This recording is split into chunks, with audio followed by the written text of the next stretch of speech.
Hi guys, so I used to have a great deal of respect for Gordon Brown. I think he was a pretty good Labour Prime Minister. He clearly was seen as someone who was both filling very big shoes following Tony Blair, but also somebody who wanted to mark out his own territory politically. Gordon is a Scot and he was one of the loudest campaigners for the Union during the Scottish independence referendum back in 2014. Now that there's growing support for another one, he's thrown himself into the debate and seeks to work his magic once again. However, I think he really went off the deep end in this clip where he compared Scotland to Ireland, and he didn't have very good things to say about the latter. We've just got to remember that after independence, Ireland had 50 years of austerity. Okay, after independence, Ireland had 50 years of austerity. There was the Great Depression following Irish independence. So Ireland got its independence in 1922. And then in 1929, there was the Wall Street crash.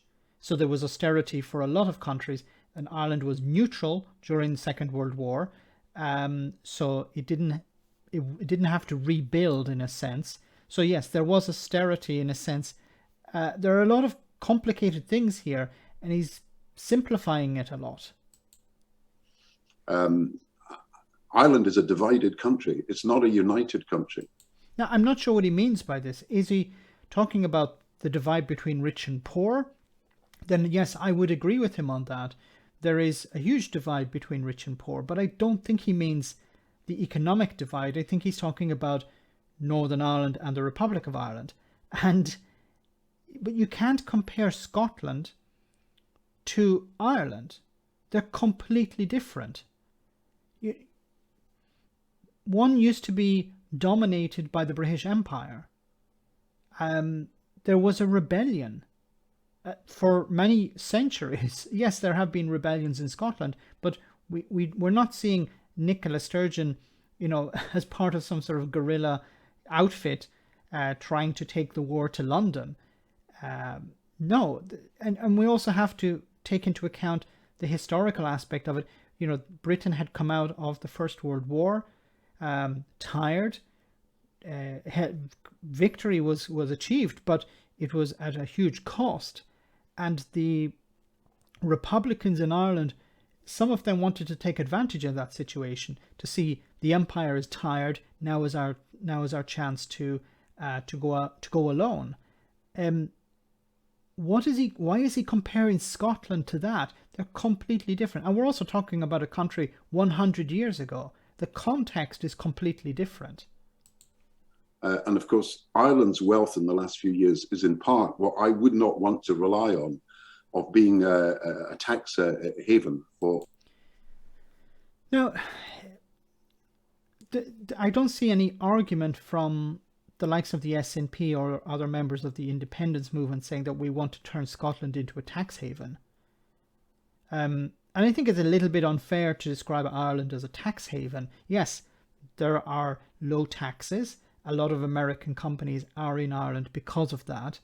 But more importantly, Ireland is the gateway to Europe. Ireland is a member of the European Union. Now, if Ireland was not a member of the European Union, I don't think we would see the American companies there. Scotland would like to become a member of the European Union. It would benefit. Now, yes, there are many issues regarding Scottish independence, trade with Britain, a border between England and Scotland. How would that work? There are a lot of questions to be answered, yes, but you can't compare that with Ireland. It's completely ridiculous. It's like comparing it with North and South Korea or something like that.